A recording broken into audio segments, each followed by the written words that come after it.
Hi friends, welcome back to my channel. ఈరోజు video వచ్చేసి నా స్టైల్లో కందగడ్డ పులుసు. ఫస్ట్ కందగడ్డ పొట్టు తీసుకొని పెట్టుకోండి, సాల్ట్ వాటర్లో వేసి నానబెట్టుకోండి. చింతపండు తీసుకోండి, కొన్ని ఎల్లిపాయలు, ఉల్లిగడ్డ, పచ్చిమిర్చి, కరివేపాకు. ఫస్ట్ ఆయిల్ వేసి దాంట్లో జీలకర్ర ఆవాలు వేసి ఎల్లిపాయలను ఉల్లిగడ్డని మంచిగా బ్రౌన్ కలర్ అయ్యేదాకా వేయింపుకోండి. వేయింపుకున్నాక పచ్చిమిర్చి వేయండి, తర్వాతకి కరివేపాకు వేసి కొంచెం సాల్ట్ వేయండి, తొందరగా ఉడుకుతుంది మీకు.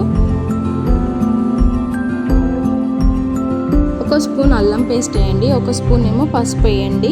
వేసినాక మొత్తం మిక్స్ చేయండి, మంచిగా కలిపినాక ఒక 2 minutes ఆగండి. కొన్ని వాటర్ వేసి కొంచెంసేపు ఆపండి.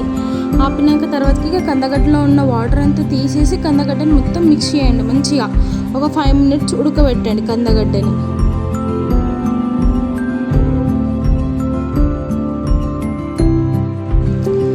5 minutes తర్వాత ఒక 2 spoons అంతా కారం వేయండి. కారం వేసినాక మొత్తం మిక్స్ చేసి మీకు కందగడ్డకి పులుసు చింతపండు ఎంత వచ్చిందో ఆ పులుసు మొత్తం మిక్సీ చేసి మంచిగా దగ్గరగా పోయండి. మీ పులుపుని చూసుకోండి, చింతపండు పులుపుని చూసుకొని వేసుకోండి. నాకైతే అంత చాలు అనిపించింది, నేను అంతే వేసుకున్నాను. ఒక సగం ఏమో జీలకర్ర ఆవాల పొడి వేయండి, ఒక సగం స్పూన్ ఏమో మెంతుల పొడి వేయండి, ఒక హాఫ్ స్పూన్ ఏమో గరం మసాలా వేసి ఒక 2 whistles ఇవ్వండి మూత పెట్టి. నేనైతే కుక్కర్లో అనుకున్నా, మీరు నార్మల్గా గిన్నెలు కూడా అనుకోండి, చాలా బాగుంటుంది పులుసు.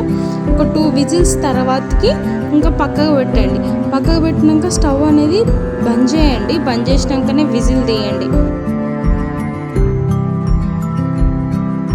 విజిల్ది మొత్తం పోయినాక కొంచెం బెల్లం వేయండి. బెల్లం వేసి అది కొంచెం మరగబెట్టండి. వాటర్ అనిపిస్తుంది, అది కొంచెం దగ్గరగా అయ్యేదాకా మరగబెట్టి దాంట్లో కొత్తిమీర వేసి ఇంకా దింపేసేయండి. ఒక 5 minutes ఆగి. Please do like, share and subscribe to my channel. Bye friends.